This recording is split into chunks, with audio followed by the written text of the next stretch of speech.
जुड़वा भाभीियों के घर आई जुड़वा नंदे। सीता, ये क्या हरकत है? तुम क्लास में सोने आती हो? रुको, प्रिंसिपल से तुम्हारी शिकायत करता हूँ। माफ करना मास्टर जी, वो क्या है ना, रात को जागरण में गई थी इसलिए आंख लग गई। अब से ऐसा नहीं होगा। ना हो तो ये अच्छा होगा, वरना मुझसे बुरा कोई नहीं होगा। तभी क्लास की बेल बजती है और मास्टर जी चले जाते हैं। अगले दिन मास्टर दीनानाथ सुबह स्कूल की ओर जा रहे थे, तभी सीता वहाँ आती है और मास्टर जी को पत्थर मार देती है। इस सीता की इतनी हिम्मत, मुझे पत्थर मारा। आज तो इसका नाम स्कूल से कटवा ही दूंगा। दीनानाथ जाकर उसकी शिकायत प्रिंसिपल से कर देता है, जिसके बाद प्रिंसिपल उसके पिता रामू को बुलाते हैं। हमारी बेटी बहुत सीधी है, वो ऐसा नहीं कर सकती। तो क्या मैं झूठ बोल रहा हूँ? मैंने खुद देखा था सीता को पत्थर मारते। रामू सीता से पूछते हैं तो वो गीता का नाम लेती है, जिसके बाद रामू गीता को बहुत डांट लगाता है और गीता को दिल्ली भेजने का फैसला करता है। जाने से पहले गीता सीता के पास जाती है। सीता, ये तूने सही नहीं किया। क्या किया मैंने? भोली मत बन, मैं जानती हूँ मेरी तरह तैयार होकर तूने ही मास्टर जी को पत्थर मारा था। ये तू क्या कह रही है? ये झूठ है, मैंने ऐसा कुछ नहीं किया। ठीक है, जा रही हूँ मैं यहाँ से और आज के बाद कभी तेरी शक्ल भी नहीं देखना चाहूंगी।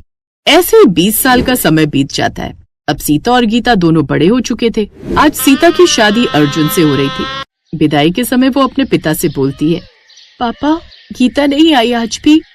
नहीं बेटा, तू तो जानती है उसकी गलती पर उसे बुआ जी के यहाँ दिल्ली क्या भेज दिया। 20 साल से वो यहाँ नहीं आई। पापा, मुझे कुछ कहना था आपसे।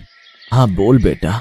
सीता कुछ बोलती है उससे पहले चिंकी और पिंकी, जो अर्जुन की जुड़वा बहनें थी, वो वहाँ आ जाती हैं। भाभी जल्दी करो, हमें घर जाना है। आप भी ना कितना ड्रामा करती हो। अरे चिंकी, करेगी ना, गरीब घर से जो है, सब मिडिल क्लास। अर्जुन आता है और दोनों को डांट लगाता है। चिंकी, पिंकी, क्या बदतमीजी है? सॉरी बोलो इन्हें अभी के अभी। हम क्यों सॉरी बोले? देखो सॉरी बोलो, वरना मुझे तुम दोनों अच्छे से जानती हो। सॉरी भाभी। पिंकी, तुम्हें अलग से बोलूं क्या? सॉरी। अब बारात घर आ जाती है और सभी अपने कमरे में जाकर आराम करते हैं। तो दूसरी तरफ चिंकी पिंकी गुस्से से आग बबूला हो रही थी और जाकर अपनी माँ शकुंतला से बोलती हैं, माँ, आपको पता है आज क्या हुआ? क्या हुआ? भैया ने सबके आगे हमको डांटा और उस भिखारी के खानदान से आई भाभी को सॉरी बोलने को बोला। आपको पता है हमारी कितनी बेइज्जती हुई? तुम लोग चिंता मत करो, बहुत जल्द उस सीता को उसकी सही जगह पर पहुंचा देंगे। बस एक बार अर्जुन वापस अमेरिका चला जाए। ऐसे 1 महीने बाद अर्जुन अमेरिका चला जाता है। वो सीता को भी अपने साथ ले जाना चाहता था, पर शकुंतला अपनी खराब हालत का बहाना बनाकर उसे रोक लेती है। ऐसे ही एक सुबह सीता चाय लेकर सास के पास जाती है। माँ जी, चाय ला दे बहू। शकुंतला चाय का एक घूंट लेती है और उसके मुंह पर थूक देती है। छी, ये इतनी ठंडी और घटिया चाय मुझे दे रही है। अकल क्या अपने मायके में छोड़ कर आई है करम चली है? माँ जी, रोज ऐसे ही तो चाय देती थी, पर आप तो तब तारीफ करती थी।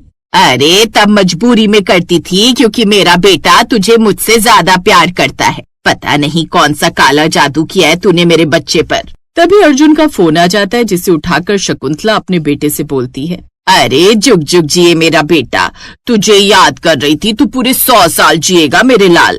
माँ, सीता कहाँ है? जरा बात करवाना। अरे बेटा, बहू तो मंदिर गई है, आएगी तो बोलूंगी तुझे फोन करे। कोई नहीं माँ, उसके फोन पर कर लेता हूँ। नहीं, कोई जरूरत है? क्यों माँ? बेटा, वो फोन भी घर पर छोड़ कर गई है। तू चिंता मत कर, आएगी तो बात करवा दूंगी। सीता वहीं खड़े खड़े सब सुन रही थी। बेचारी कुछ नहीं बोली। तभी चिंकी की आवाज आती है, ओ महारानी, कहाँ हो? मेरी कॉफी कहाँ है? और मेरी ग्रीन टी दो जल्दी मुझे। आई। सीता जल्दी से कॉफी और ग्रीन टी बना लाती है और पहले चिंकी के पास जाती है। दीदी, आपकी कॉफी। भाभी, मैं पिंकी हूँ, मुझे ग्रीन टी चाहिए। अब सीता ग्रीन टी लाती है तो, भाभी पागल हो क्या? अब बार बार मेरे पास क्यों आ रही हो? माफ करना दीदी। सीता इस बार दोनों लेकर आती है। मुझे नहीं पीना अब। हाँ चिंकी, अब मेरा भी मन नहीं है, तो भाभी ये दोनों चीज आप पियो, वो भी अभी, क्योंकि हम नहीं चाहते कि ये सब बर्बाद हो, क्योंकि ये बहुत महंगी होती है। मैं ये सब नहीं पीती, मुझे अच्छा नहीं लगता है। ऐसे कैसे? पीना तो पड़ेगा। चिंकी, तो इनका हाथ पकड़, मैं पिलाती हूँ। अब क्या था, वो दोनों जबरदस्ती ग्रीन टी और ब्लैक कॉफी उसे पिला देती। अर्जुन के जाने के बाद से ही सीता का जीना मुश्किल हो चुका था, इसलिए एक दिन वो हार कर अपनी जान देने का फैसला करती है और एक ब्रिज पर चढ़ जाती है। अब जैसे ही वो कूदने वाली होती है, तभी कोई उसे खींच लेता है। मार जाने दो मुझे, अब मुझसे नहीं जिया जाता है। ऐसी बेकार जिंदगी ऐसी बेकार जिंदगी से अच्छी मौत होगी।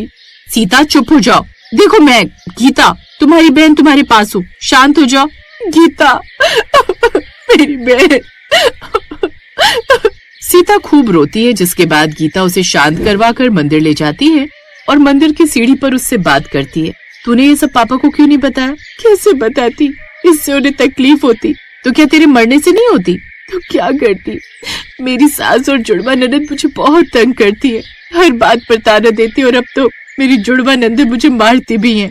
अपने पति से क्यों नहीं बोलती तू? वो लोग मुझे उनसे बात ही नहीं करने देते। कोई नहीं, अब मैं आ गई हूँ, मैं सब ठीक कर दूंगी।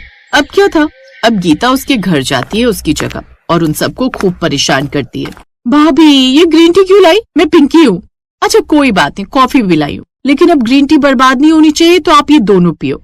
अब क्या था, गीता वो ग्रीन टी और कॉफी दोनों ही जबरदस्ती उसे पिला देती है। फिर पिंकी के पास जाकर ऐसा ही करती है। शकुंतला के चाय मांगने पर वो चाय लेकर जाती है। जैसे शकुंतला उसके मुंह पर थूकने का सोचती है, वो उसका मुंह बंद कर देती है। अब वो उन सबका जीना दुश्वार कर देती है। माँ भाभी का कुछ करो वरना वो हमें मार देगी। पता नहीं क्या हुआ इनको। अब तो एक ही रास्ता है, इसे अर्जुन के पास भेज दे, वो जाने ये जाने। अब क्या था, गीता से डरकर वो लोग सीता की टिकट करवाकर उसे अमेरिका भेज रहे होते हैं। तभी एयरपोर्ट पर जुड़वा नंदे जुड़वा भाभीियों को देखकर सुन्न रह जाती हैं और समझ जाती हैं कि उनकी ये हालत गीता ने की है, पर अब वो क्या ही कर सकती थी। सीता चली गई अमेरिका, पर एक दिन गीता मोंटू के साथ उनके घर आती है। वाह बेटा, बहू का चेहरा तो दिखा। गीता का चेहरा देख शकुंतला और चिंकी पिंकी वहीं बेहोश हो जाती हैं और कुछ समय बाद गीता उनको देख अपना पेट पकड़कर हंसने लगती है।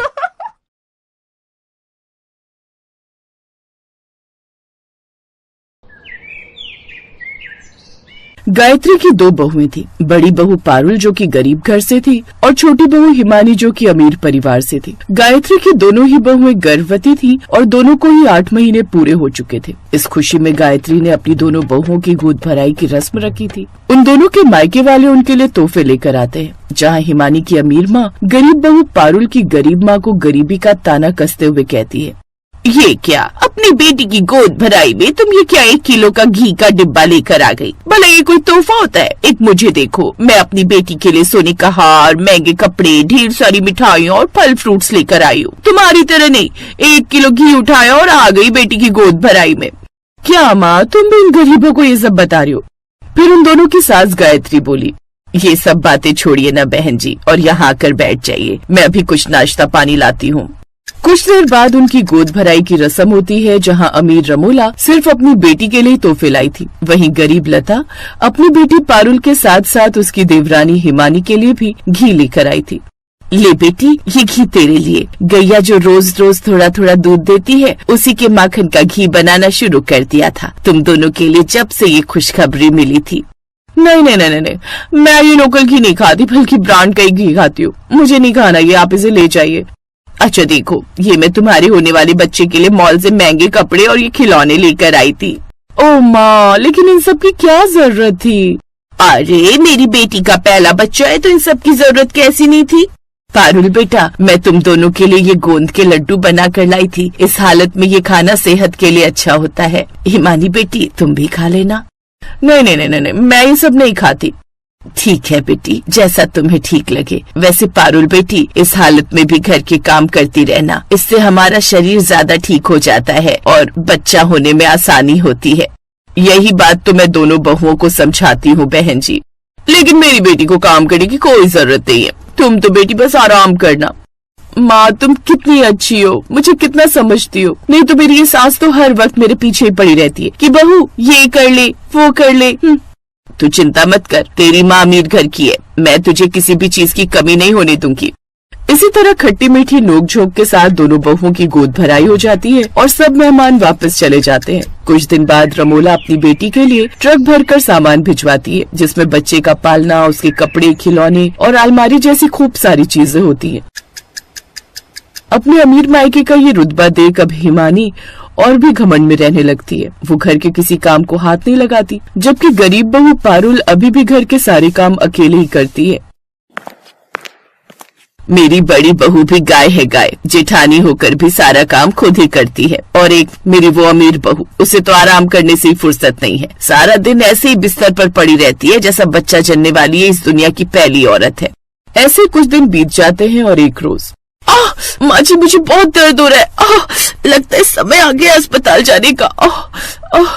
तू चिंता मत कर बहू, मैं अभी अशोक को फोन कर देती हूँ, हम तुझे अस्पताल लेकर चलते हैं।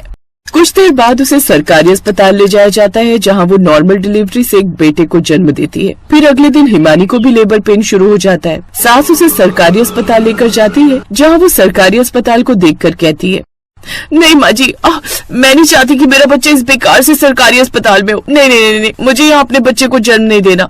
मैं कल को फोटो सोशल मीडिया पर डालूंगी तो मेरी फ्रेंड्स क्या कहेंगी। मैं अभी अपनी माँ को फोन करती हूँ, वही मुझे प्राइवेट हॉस्पिटल ले जाएगी। नहीं नहीं, मैं अंकुर को बोलती हूँ, वो वहाँ से अकाउंट में पैसे भेज देगा, तेरी डिलीवरी प्राइवेट में ही होगी। सास उसे प्राइवेट हॉस्पिटल ले जाती है, जहाँ ऑपरेशन से उसका बच्चा होता है और पूरे 1 लाख का बिल बन जाता है। दोनों बहुओं की डिलीवरी की खबर मिलते ही उन दोनों की माँ वहाँ आ जाती है, जहाँ अमीर बहू की माँ उससे मिलकर वहाँ से निकल जाती है। वही गरीब बहू की माँ गायत्री से कहती है, मैं जानती हूँ बहन जी, आपकी दोनों बच्चों की देखभाल के लिए मुश्किल हो गई, इसलिए आपकी मदद के लिए मैं कुछ दिन यहीं रहूंगी। ये सुनकर गायत्री खुश होती है। अब वो दोनों बहुओं को लेकर घर आ जाती है, जहाँ नॉर्मल डिलीवरी होने के चलते पारुल आराम से अपने बच्चे को दूध पिला पा रही थी। वहीं अमीर बहू को ऑपरेशन के चलते बड़ी दिक्कत हो रही थी। ऐसे ही एक रोज उसका बच्चा पालने में रो रहा था, तभी वहाँ पारुल अपने बेटे को गोद में उठाए आती है। वो अपने बेटे को बिस्तर पर रखती है, फिर उसके बच्चे को पालने से उठाकर उसकी गोद में देती है। लो अब इसे दूध पिलाओ। हिमानी उसे दूध पिलाती है।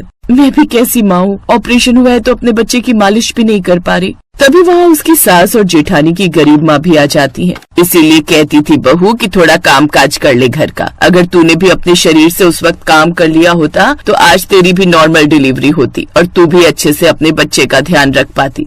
खैर कोई नहीं, तुम चिंता मत करो बेटी, मैं हूँ ना, अब मैं तुम्हारे बच्चे की मालिश भी कर दिया करूँगी। मुझे माफ कर दीजिए, अगर मैं उस वक्त माँ जी आपकी बात सुन लेती तो आज मेरी भी नॉर्मल डिलीवरी होती। कुछ दिन बाद रमोला अपनी बेटी से मिलने आती है तो हिमानी उसे अच्छे से सुनाती है। कोई जरूरत नहीं है माँ ये सब नाटक करने की, जब मुझे तुम्हारी जरूरत थी तब तुम कहाँ थी? उस वक्त तो आप अस्पताल से देखते ही ऐसे भाग गई कि कहीं आपको और भाभी को मेरी और मेरे बच्चे की सेवा न करनी पड़े। और आज जब मैं और मेरा बच्चा एकदम ठीक हो गए तब आप आई हैं 2 महीने के बाद। अब आपके इस झूठे प्यार की जरूरत नहीं है हमें। अब रमोला को अपनी गलती का एहसास होता है और वो सबसे माफी मांगती है। अब वो अपनी अमीरी का घमंड नहीं दिखाती। अब अमीर बहू भी अपनी गरीब जेठानी के साथ खुशी खुशी रहती है।